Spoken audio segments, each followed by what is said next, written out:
네, 여러분 안녕하십니까? 사사건건 시작을 하겠습니다. 오늘 금요일이죠. 금요일은 여론조사를 보는 순서로 바로 들어가는 날입니다. 매주 한 번씩 이렇게 그 주에 나온 여론조사 가운데 주목할 부분을 골라서 전해드리는 고정 코너가 아마도 뭐 거의 유일하게 저희 사사건건에만 있을 것 같은데요. 총선 때까지 변해가는 여론의 흐름을 확인하실 수가 있을 겁니다. 자, 오늘도 역시 두 분 나왔습니다. 여론조사 업체 메타보이스의 김봉신 이사 그리고 정치 컨설턴트 유승찬 평론가입니다. 어서 오십시오. 네, 안녕하세요. 안녕하십니까. 반갑습니다. 저희가 2주 만에 뵙네요. 예, 지난주에는 건너뛰었고 오늘 나온 갤럽 여론조사부터 오늘 나왔으니까 한번 볼까요? 예. 오늘 나오는 모든 여론조사 결과는 중앙선거 여론조사 심의위원회 홈페이지를 참조하시면 되겠고요. 아시다시피 갤럽은 매주 금요일에 발표를 하는데 전국 1,000명을 대상으로 전화 면접, 그러니까 사람 대 사람이 직접 통화하는 거죠. 전화 면접 방식으로 조사를 합니다. 이번 조사는 한국갤럽이 자체 조사를 했고 10월 31일부터 11월 2일까지 조사를 했다고 하는군요. 직무수행 평가를 보면 횡보입니다. 예, 잘하고 있다 34, 잘못하고 있다 58 이렇게 나왔는데 지난주하고 비교하면 잘못하고 있다는 똑같고요. 잘하고 있다는 1%포인트 올라가긴 했는데 사실 이게 다 오차범위 내라서 이런 표현 자체가 사실은 정확한 건 아닙니다. 그래서 그냥 횡보했다 이렇게 설명을 드리겠습니다. 다음 거 볼까요? 한꺼번에 다 보겠습니다. 예, 큰 변화는 없어서 한꺼번에 보고 그냥 두 분이 어떤 부분에 좀 주목을 하셨는지 혹은 뭐 의미 부여를 얼마나 할 수 있을지 이런 부분들을 저희가 들어보도록 할게요.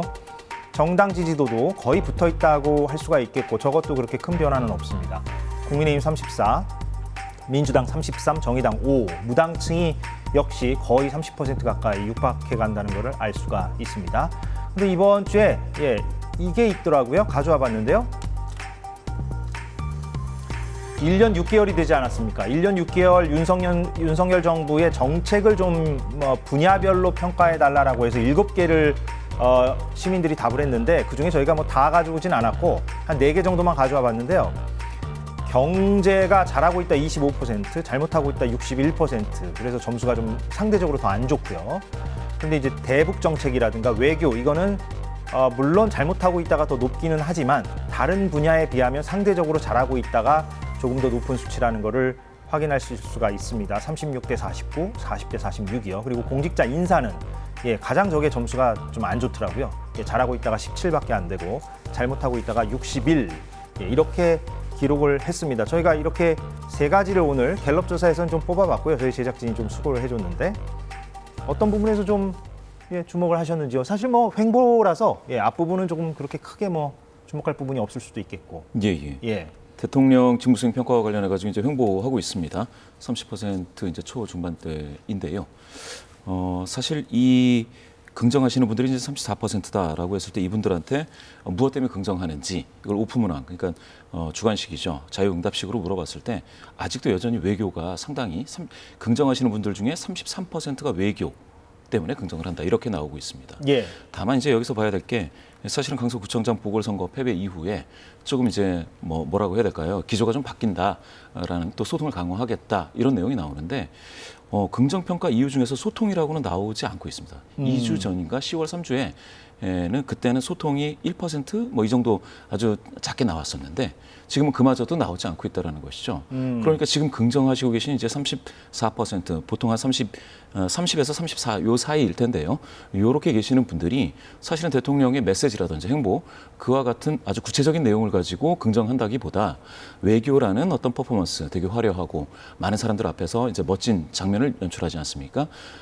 방송에서 나오는 그러한 장면에 자극을 받아서 내가 긍정하는 이유는 그것이다라고 밝히는 경우가 많습니다. 예. 다시 말씀드리면은 지금 긍정평가 이유에서 실제적인 정책이라든지 아니면 대통령의 메시지라든지에 근거해서 긍정하시는 분들이 많지 않기 때문에 어떤 소통 방식이라든가. 그렇죠. 이거는 이제 일종의 이제 대통령의 태도, 이미지와 관련돼서 이렇게 고착되어 있습니다. 앞으로 더 지켜봐야 되겠지만 그렇게 됐을 때 이제 정책과 관련된 어떤 실적 이런 것들이 진짜 도마 위에 올라왔을 때는 어떻게 될지 알 수 없고요. 아까 말씀 주셨던 이제 분야별 정책 평가에서 말씀 주신 외교가 이제 40%로 긍정 평가받고 있다는 말씀 주셨는데 다시 좀 보여주시겠어요? 외교 그리고 북한이 이제 36으로 이제 괜찮게 나왔다 이렇게 말씀 주셨습니다. 다른 거에 비하면 좋다 이렇게 말씀 주셨는데 사실 근데 이게 문재인 대통령 시절에 그때도 1년 7개월 1년 7개월의 시점에서 동일한 비슷한 것들을 조사를 했습니다. 예. 그때 이제 대북이 잘했다가 58. 그러니까 지금 36이죠. 당시 네. 58입니다. 외교. 지금 사실 아까 말씀드린 대통령을 긍정평가하시는 분들 중에 33%가 외교 때문에 긍정하신다고 했는데 그게 답변 1위죠. 그렇죠. 예. 그런데 당시 문재인 대통령 시절에도 외교가 58이었습니다. 긍정이. 예. 그러니까 18%포인트 격차가 있죠.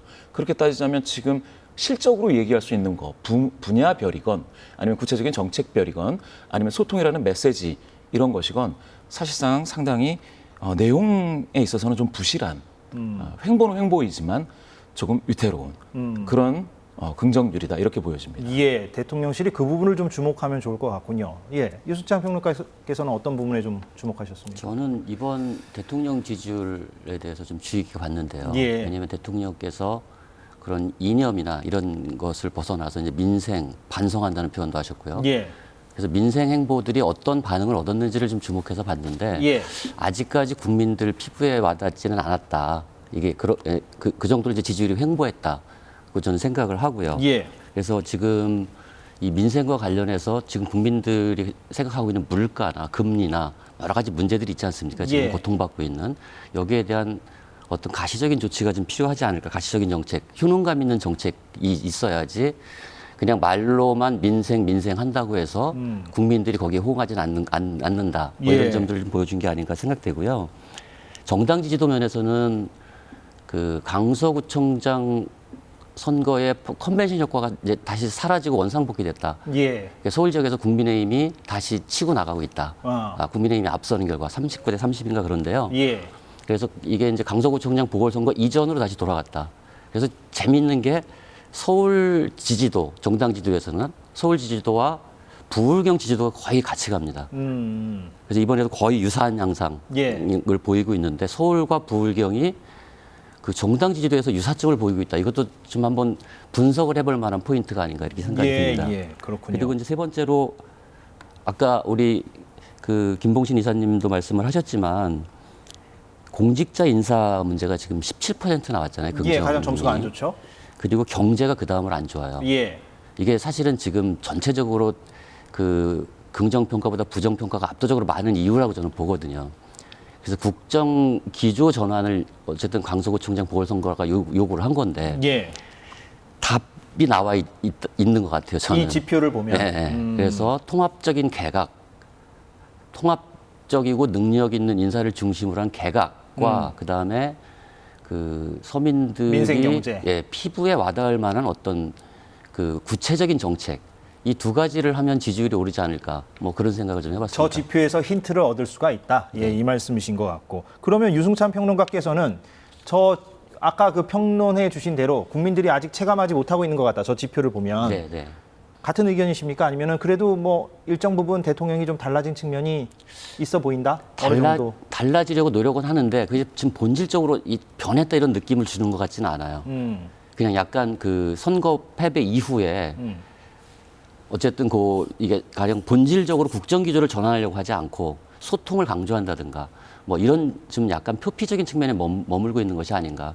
그래서 이것이 지지율로 당장 반영되지 않고 있다. 뭐 이렇게 볼 수 있을 것 같습니다. 그러면 뭐 좀 가시적인 변화라 하면 당장 뭐 개각부터 좀 해보면 그게 가장 피부에 와닿죠. 그러니까요. 그리고 그 인물이 가령 통합적이다. 중도층에서도 네, 좀 네. 평가할 그러니까 만한 인물이라면 지역이나 뭐 이념이나 여기서 좀 중도적이고 통합적인 인물을 이렇게 뽑아 쓴다면 그거는 바로 가시적인 효과를 낼 수 있을 겁니다. 그런데 지금 뭐 검토된다는 얘기들도 많고요. 왜냐하면 장관들 가운데서 지금 총선 준비를 하고 있다는 그렇죠. 사람들도 네, 언급이 네, 되고 네. 있기 때문에 뭐 언제든 이번 달이든 다음 달이든 할 근데 뭐 것 중요한 같기도 건 총리 하고. 같아요, 저는. 총리다. 그러니까 총리를 교체하느냐 마느냐가 사실은 그 이 개각에 중요한 포인트가 될 것 같고 가령 뭐 총선 출마하려고 나온 장관 자리에 다른 사람을 앉히는 것 자체만 갖고는 그렇게 큰 변화를 체감하기 네, 힘들다. 그렇게 힘들 것 같습니다. 예, 그렇군요.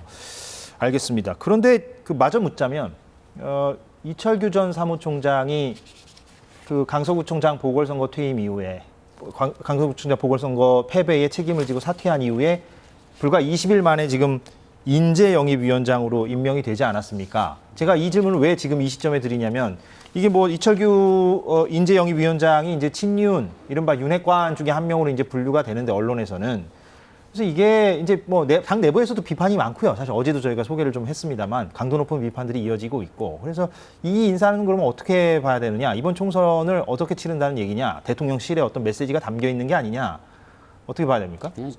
그냥 뒤죽박죽 같습니다, 저는. 뒤죽박죽이다? 이건 사실 국민을 굉장히 우습게 보는 겁니다. 그러니까 선거를 책임지고 물러난 사람을 19일 만에 요직에 다시 불러들여서 인사를 한다는 것은 사실 그 강서구청장 선거에서 보여준 그 민심을 제대로 읽지 않은 거라고 보고요. 예. 이건 사실은 좀 약간 국민들을 향해서 도발을 한 거나 마찬가지다. 그리고 이번 총선을 그런 이 친윤 중심으로 치르겠다는 의지를 표현한 것이 아니냐. 근데 바깥에는 또 이뇨한 혁신위를 뒀잖아요. 예. 혁신위대로 가는데 인재영입 위원장을 그 혁신위 활동 얼마 되지도 않아서 오늘 돼서 이제 2호 혁신안이 나왔는데 예. 인재영입 위원장을 인선했다는 얘기는 저는 원래 혁신위가 약간 그 뭐랄까 약간 저는 정치보다도 약간 개그 같은 느낌이 좀 들거든요. 그냥 뭐 시간 끌기용 뭔가 개그를 한 것이 아니냐 하는 생각이 들 정도로 이제 혁신위의 시간은 이미 끝났다고 볼 수 있습니다, 저는. 이제 인재영입이 들어오죠. 그다음에 공천관리위원회 만들어지면 급속도로 그 시간으로 가거든요. 예. 인재영입위원회가 만들어졌다는 얘기는 이제 차곡차곡 영입된 인재들에 대한 발표가 이제 이어지게 되잖아요. 그러겠죠. 그러면 이제 언론의 관심이나 국민의 관심도 그쪽으로 이동할 수밖에 쏠린다. 없는 그런 상황이 지금 초래됐다. 그런 측면에서 저는 너무 빨랐다. 인재영입 위원장 임명이 혁신위 활동을 정리하고 나서 해도 늦지 않았을 것을. 예. 그래서 좀 약간 전체적으로 뭔가 컨트롤 타워가 없는 느낌, 뭐 이런 느낌을 좀 줍니다. 예. 혁신위원회 말씀을 하셨으니까 잠깐 오늘 얘기를 좀 해보겠습니다. 국민의힘 혁신위원회가 아시다시피 오늘 2호 혁신안을 발표했고, 어제 이 자리에서 제가 이뇨한 혁신위원장을 인터뷰한 바가 있죠. 잠깐 이뇨한 혁신위원장 오늘 발언 좀 보고 오겠습니다. 오늘 두 번째 그 발표를 드리겠습니다. 당 지도부 및 중진, 대통령과 가까이 지내는 의원들은 총선 불출마를 선언하거나 아니면 수도권 지역에 어려운 곳에 와서 출마하는 것을 강력히 요구합니다. 예, 이뇨한 위원장의 저 말은 어제 저랑 인터뷰했을 때도 했었던 말이고, 어제 그래서 많은 언론들이 이 부분을 따서 인용 보도를 하기도 했습니다. 그래서 오늘 다시 한번 강조를 하고 반복을 했는데, 그런데 저게 혁신위원회의 의결사항은 아니라고 합니다. 그러니까 혁신위가 오늘 발표한 2호 혁신안의 내용을 보겠습니다. 네 가지인데요. 의원 정수를 10% 축소하자는 제안을 이제 할 것이고, 불체포 특권 포기하자는 제안도 당 지도부에 할 것이다. 그리고 국회의원 세비는 국회의원들이 받는 돈을 말합니다. 이걸 삭감하자. 그리고 현역 의원들 하위 20%는 평가를 해서 공천에서 배제하는 것. 이 네 가지를 국민의힘 혁신위가 2호 혁신안으로 채택을 했습니다. 그러니까 아까 그 이뇨한 혁신위원장이 어제 사사건건 인터뷰와 그리고 방금 전 보신 그 육성에서 말한 대통령과 가까이 지내는 의원들, 당 지도부, 중진 이런 사람들이 불출마하거나 수도권의 어려운 지역에서 출마를 하는 것이 필요하다. 이 부분은 의결사항은 아니라서 그래서 기자들이 물었어요. 그래 이게 왜 의결이 안 되냐? 이거는 어떻게 해석해야 되느냐? 이 부분에 대해서 이제 김경진 혁신위원은 의원들의 난상 토론이 있었고 묵시적인 합의는 있었다. 예, 그래서 위원장이 저렇게 발표를 한 것이다. 의결사항은 아니다. 이렇게 얘기를 했는데, 물론 이건 뭐 데이터 결과는 아니지만 김봉신 이사께서는 좀 혁신위 활동 전반에 대해서 말씀을 좀 해주셔도 좋고요. 뭐 여론의 항배합 이렇게 연관시켜서 말씀해 주셔도 좋고요. 어떻게 보십니까? 혁신위가 활동하고 있는데 사실은 이거는 이제 국민의힘만 그 여당에만 해당되지는 않겠지만요. 다른 그 뭐 과거 이제 더불어민주당도 그렇고 혁신위 활동으로 인해서 정당 지지도가 급격하게 이제 높아진다든지 하는 일은 별로 없습니다. 원래부터. 예. 지금도 이제 왜 그러느냐면 기존에 하던 말은 이제 대부분 반복하는 것들이 좀 많고요. 그 다음에 이미 누군가가 했던 말 있지 않습니까? 그거를 이제 종합해서 취합해서 그걸 정리하는 수준으로 얘기하는 경우가 상당히 많습니다. 사실 오늘 발표된 2호 혁신안도 보여주십시오. 지금 김봉신 이사께서 말씀 중이시긴 한데, 저게 다 사실은 기시감들이 그렇죠. 있어요. 다. 이미 이제 나왔던 것이고, 사실 위에 있는 그 4개 중에 위에 있는 3개는 사실은 국민 여론조사를 해보면 수용도가 상당히 높은 이슈들이긴 합니다. 그러니까 이제 국민들께 어떤 메뉴를 차리는데 그동안 이제 좋아하셨던 그러한 단골 메뉴들을 중심으로 이제 깔아 놓는 것이죠. 예. 그리고 핵심적인 사안에 대해서는 사실은 언급만 하고 이제 넘어간 것 같은 느낌을 주기 때문에 저게 과연 혁신 아닌가 아니면 정리 아닌가 지금까지 했던 이런 정도의 느낌이 있기 때문에 효능감을 전혀 주지 못하는 것이죠. 그렇게 했을 때 뭐 강서 보선에 대한 패배 책임을 지고 혁신하겠다, 당이 바뀌겠다 하는 그런 부분에 대한 의지를 이제 국민들께 설득력 있게 전달하는 데는 좀 실패하고 있다 이렇게 볼 수 있겠습니다. 예. 만약에 그 대통령과 가까이 지내는 의원들이나 당 지도부 중진이 어려운 곳에 출마한다라는 부분을 의결이라도 했다면 그러면 좀 의미가 있었겠죠. 있었을까요? 근데 근데 왜 약간 못했을까요? 좌절됐겠죠. 뭐 사실 오늘 아침까지만 해도 그 보좌진 정원 축소 지금 9명이잖아요. 이걸 축소하겠다는 안이 돌았어요. 그래서 국민의힘 보좌진 협의회가 난리가 났었죠. 왜 자르려고 하느냐? 네, 왜 지금 왜 책임을 보좌진한테 돌리냐? 뭐 이러면서 난리가 났었고 그러면서 그것도 이제 없었던 일이 된 것 같고. 예. 그리고 중진 의원들 동일 지역구 3선 금지 예. 뭐 이런 것도 논의가 됐었던 모양이에요. 이것도 근데 이제 좌절이 된 것 같고 오늘 발표한 그것도 김경진 그 혁신위원이 그런데 제가 발표하는 걸 생중계로 봤는데 네. 그거 보면서 참 이게 참 오합지졸이다. 그러니까 혁신위도 급조됐지만 혁신위가 논의해서 제대로 합의되는 것도 아니고 오늘 좀 뭔가 강도가 높습니다. 평소와 달리. 아니 근데 너무 이게 무슨 동네 구멍가게 같잖아요. 그러니까 하는 일이 이게 제가 볼 때는 예. 저는 이제 2012년 10월 23일 날 당시 안철수 후보가 인하대학교 강연 가서 의원 정수를 200명으로 축소하자고 제안을 했다가 그 다음에 정알못으로 찍혀가지고 난리가 났거든요. 그래서 지지율이 쫙 빠지기 시작을 했거든요. 정알못은 정치를 잘 모른다. 예. 근데 이제 어쨌든 저는 이 네 개 혁신안 전체가 저는 정치 혐오를 조장하고 있다고 봅니다. 사실 정치학자들 가운데서는 오히려 우리나라 의원 수를 늘려야 한다는 주장도 많죠. 이게 사실은. 사실은 이제 우리나라 국회가 국민들한테 지지를 못 받으니까 이제 이것을 이용해서 이제 약간 포퓰리즘적인 공약들이거든요. 그리고 저 의원 정수 축소 문제는 김기현 개혁 아니에요. 김기현 당대표의 개혁안을 혁신위가 그냥 수용한 거거든요. 예, 기억이 납니다. 예. 그렇고 나머지 문제들은 지금 뭐 하위 20% 공천 배제 이것도 뭐 실현은 잘 안 될 거라고 저는 보는데 이미 2016년에 민주당이 의결했던 겁니다. 예. 그러니까 하위 20% 공천 배제는 그때는 거기 민주당의 선출직 평가위원회라는 걸 둬가지고 근데 조은 위원장이 있었는데 거기서 20% 의결을 했어요. 그때는 이제 어쨌든 국민의당 때문에 그 나간 의원들이 많았기 때문에 뭐 그런 어수선한 분위기에서 이제 그랬던 적이 있고 지금 그러니까 이 정도 혁신안을 가지고서 혁신은 아니라고 얘기하기는 좀 부끄럽습니다. 그러니까 그래서 아까 말씀하신 대로 혁신위의 활동이 사실상 종료가 되고 추가 이제는 인재 영입으로 넘어갔다 이렇게 말씀하신 겁니까? 그렇죠. 그러니까 저는 이제 그렇게 넘어갈 거라고 뭐 처음부터 저는 이렇게 봤고 이 혁신은 처음부터 사실은 유평론가께서는 좀 혁신위에 대해서 부정적인 의견을 이 혁신위는 밝혔죠. 그냥 시간을 끌려고 하는 것이다라고 저는 생각을 했고 실제로 내용도 이제 그렇게 가고 있는데 사실은 이 혁신위가 만들어지게 된 그 본질은 두 가지잖아요. 하나는 윤석열 대통령의 국정기조 전환을 요구하는 하나의 목소리가 있었고 또 하나는 건강한 당정 관계를 회복해서 국민의 힘이 정말로 민심을 대변하고 있는 정당이라는 거를 좀 만들어내라. 그러면 당대표와 대통령실과의 관계 정립 뭐 이런 것들을 요청할 수 있어야 되거든요. 혁신위원회에서. 근데 그런 내용들은 거의 다 빠지고 진짜 재탕, 삼탕인 그 개혁안들만 나열한 꼴이어서 사실은 저는 뭐 큰 반향을 얻기는 어려울 거다 이렇게 봅니다. 사실 지금 말씀하신 그 대목을 제가 어제도 집요하게 좀 인유한 혁신위원장에게 물었던 기억이 납니다.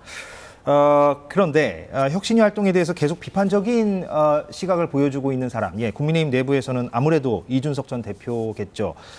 이준석 전 대표와 유승민 전 의원, 이 두 사람의 어떤 신당 가능성이 점점 높아지고 있는 가운데 그런 평가들이 많습니다. 실제 그렇게 될지 안 될지 모르겠고요. 최근에 나온 여론조사 결과가 있어서 저희가 가져와 봤습니다. 이것도 이번 주에 나온 거라서 저희 제작진이 준비했습니다. 제작진이 오늘도 고생을 좀 많이 했습니다. 대구 경북만 조사한 거, 그러니까 전국 단위로 1000명을 조사하지 않습니까, 보통? 그런데 대구 경북은 그럼 보통 한 이번에 조사한 대로 한 108명, 100여 명 정도 조사를 하게 되는데요. 대구와 경북 지역에 거주하는 108명을 대상으로 ARS 조사입니다. 이것은 좀 강조를 드리겠습니다. 전화 면접은 아니고 ARS 조사고 오차 범위가 플러스 마이너스 3.0%포인트인데 비슷하게 나왔어요. 예, 저게 다 이제 오차범위 아니라서. 그러니까 이준석, 유승민 신당, 국민의힘, 더불어민주당이 대략 30% 선에서 조금 차이를 보이는 정도. 예, 이 정도로 나왔고, 이거는 뉴데일리가 피플 네트워크스에 의뢰해서 조사한 결과인데, 이건 좀 어떻게 좀 해석을 해야 됩니까? 예. 오차범위 내에서 이제 세 정당이 다 비슷하게 나왔는데요. 오차범위가 방금 말씀하신 것처럼 이제 한 100명 정도면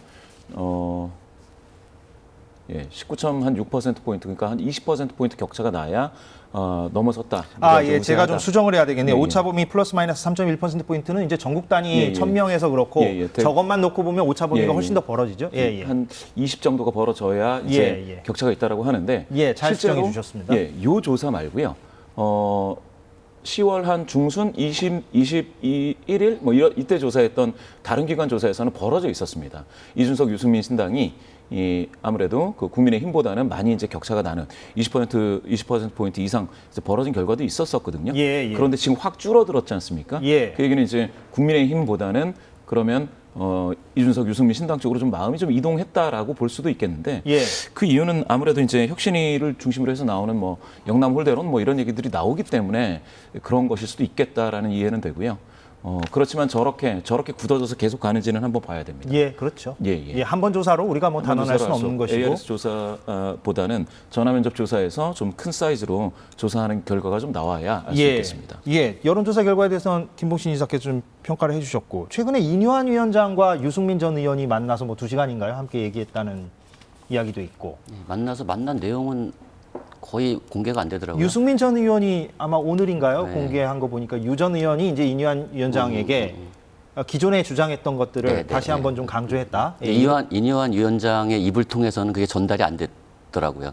젠틀맨이다 뭐 이런 얘기만 그런 나오고. 얘기만 나오고 유승민 전 의원이 요구한 사항들이 이제 공표되진 않았고 그런 거고, 이준석 전 대표는 김종인 전 비대위원장과 또 만나서 주목을 끌었는데, 좀 일련의 지금 흐름을 어떻게 보십니까? 이 신당 관련해서. 저는 이준석, 유승민 신당 아직 뭐 만들어지지 않은 정당이 저 정도 이게 뭐 오차범위가 크다고 하더라도 존재감을 갖는다는 것은 좀 의미가 있다고 저는 보고요. 이거는 이제 대구 경북에 있는 유권자들이 국민의 힘을 향해서 날리는 아주 강력한 경고라고 봅니다. 경고다. 우리 너희들 버릴 수도 있어라고 경고한 겁니다.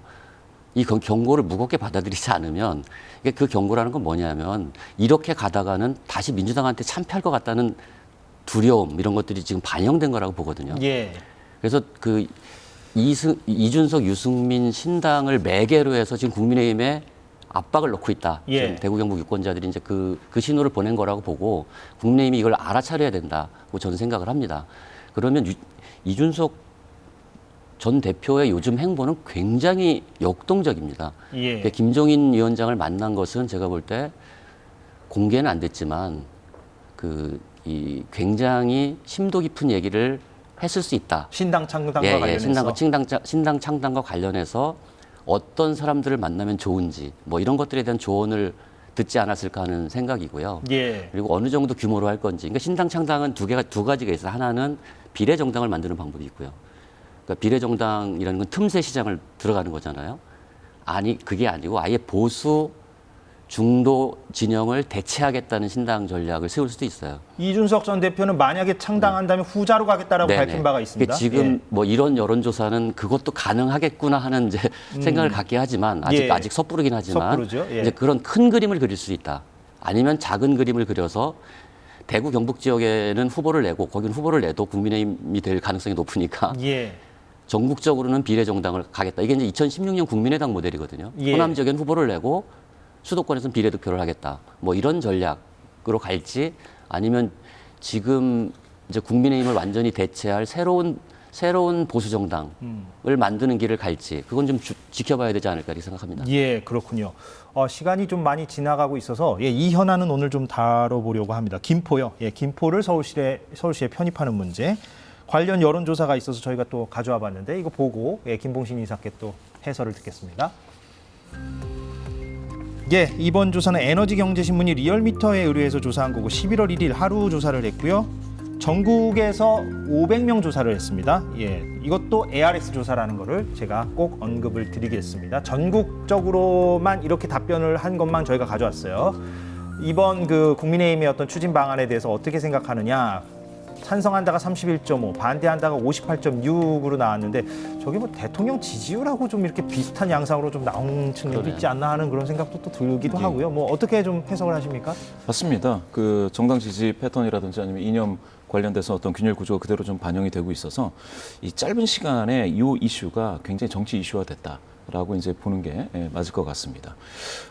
그렇지만 이제 반대한다 58.6에서 이 조사에서 사실은 이제 인천, 경기 또 서울 지역에서는 65, 한 60 정도로 반대가 더 전국 평균보다 그 비율은 좀 높이 나왔다라는 이제 이야기가 있는데요.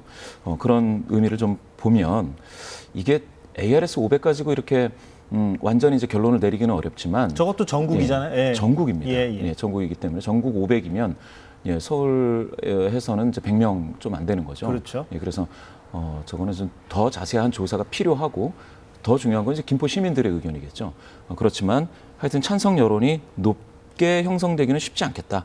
이런 전국적으로는? 의견이죠. 전국적으로도 그렇고 사실은 김포 관련해서도 김포에서는 이제 가장 중요한 문제가 교통인데 예. 5호선을 유치하면서 이제 건설 폐기장, 건설 폐기물 처리장을 이제 떠안을 수밖에 없었던 상황이었지 않습니까? 그런 김포 시민들 입장에서는 과연 이게 정말 즐거워해야 될 그런 일인지 서울로 편입되면 그러면 과연 그런 처리장 같은 것들이 이제 막 들어올 수도 있는 그런 상황일 텐데요. 고민되는 부분이 있을 수 있다. 김포 그렇죠. 시민들 입장에서는. 그래서 김포 시민들한테 물어볼 때 일반적인 여론조사가 아니고 공론조사 같은 거를 하게 되면 저거는 제 느낌상 찬성 여론이 우세하게 되기 쉽지 않습니다. 공론 조사를 많이 하게 되면 공론조사로 물론 그 들어가면. 뭐 결과를 봐야 되는 거긴 하지만 예, 맞습니다. 방송 전에 잠깐 대화를 제가 김봉신 이사와 했는데 만약에 김포 시민 1,000명을 대상으로 하는 여론조사를 실시한다고 했을 때 그럼 김포에 사는 사람들만 1,000명을 뽑아야 되는 거잖아요. 예. 그게 실무적으로 쉽지가 않다면서요. 그건 왜 그렇습니까? 그렇죠. 그 이제 모바일로 그러니까 이제 휴대전화로 해야 되는데 예. 휴대전화 번호는 가상번호를 받아야 됩니다. 가상번호를 받기 위해서는 중앙선거여론조사심의위원회에 신청을 해야 되는데 이게 선거 여론조사에 한해서 그렇고요. 그리고 신청을 했을 때 열흘 있다 나옵니다. 그럼 방송국이라든지 언론사에서 정당 지도를 넣은 상태에서 선거 여론조사화해서 그 이슈를 묻겠다고 해서 신청을 하더라도 열흘 있다가 번호를 받을 수 있으니 당장 조사하기는 쉽지가 않아서요. 전국 단위 1,000명은 당장 언제든 할 수 있지만 그거는 RDD라는 방법이 있습니다. 예. 무작위로 생성을 하는 거죠. 번호를. 가상번호도 금방금방 되는 거 아닌가요? 그렇게 될 수 있는데 이 예. 절차 자체가 예. 그렇게까지 이제 빨리 되지 않고요. 여심위에서는 열흘 정도 있다가 예, 주겠습니다. 김포 시민 1,000명을 달라고 했을 때는 통신사로부터 가상번호를 받아야 되는데 3만 개를 받을 수 있는데 그거를 열흘 있다가 받을 수 그래서 바로 신속하게 되는 건 아니군요. 예, 맞습니다. 그렇군요. 자, 이번 김포를 서울에 편입하는 문제에 대해서 잠깐 서울시장 오세훈 서울시장과 원희룡 국토부 장관이 밝힌 의견을 좀 보면요. 원론적인 입장입니다.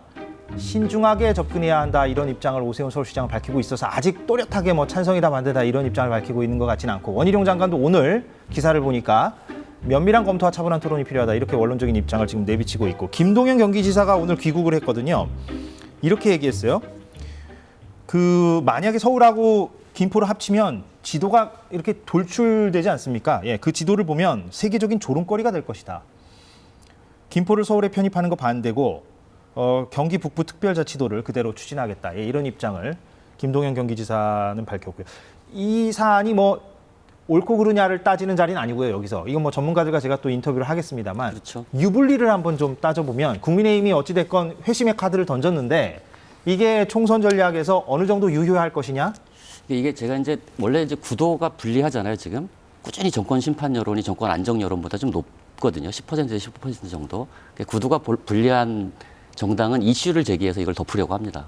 그래서 그 이슈를 제기한 거고 특히 수도권 지역에서 지금 121석 가운데 17석밖에 안 갖고 있는 국민의 입장에서는 수도권을 어떻게 좀 가져올까 고심을 하다가 이제 이 메가 서울 구상을 내놓은 것 같은데 일단 이슈 제기에는 성공한 것 같아요. 많은 사람들이 관심을 갖더라고요, 전국적으로.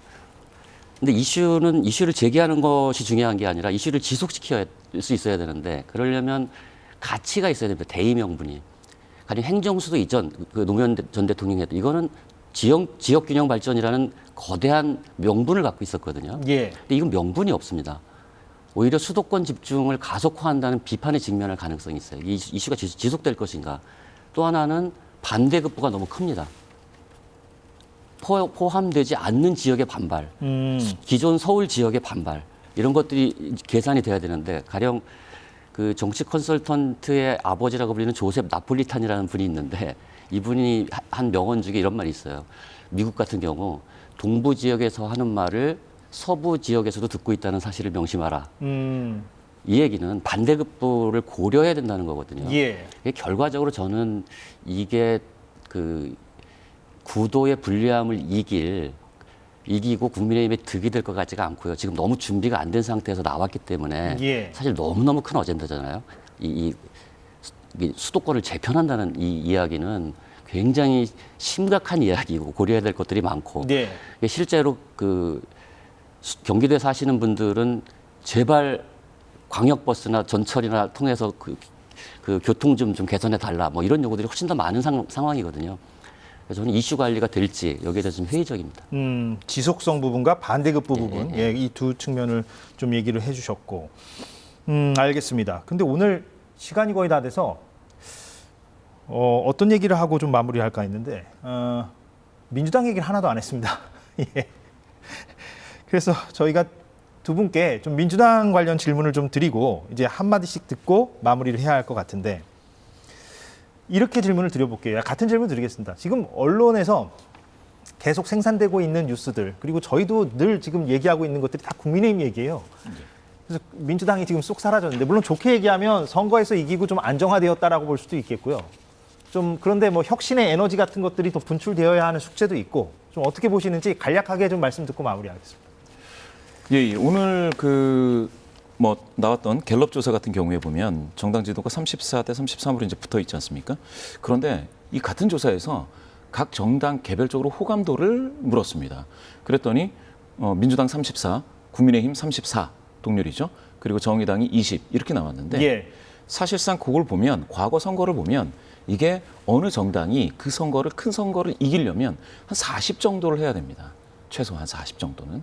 그런데 지금 두 정당 다 34, 34로 호감도가 양대 정당이 굉장히 그 선은 유지하고 있지 못하죠. 예. 다시 말씀드리자면 더불어민주당도 지금 강서구청장 보궐선거를 이겼다고 해서 안심하고 그리고 뭐 축배를 든다든지 이럴 상황은 전혀 아니고 예. 다시 민생 현장으로 나가야 됩니다. 알겠습니다. 예.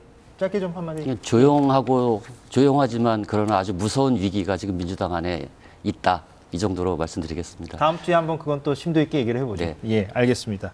예, 오늘 여기서 좀 마무리를 하도록 하겠습니다. 메타보이스 김봉신 이사, 유승찬 평론가였습니다. 고맙습니다. 네, 고맙습니다. 감사합니다.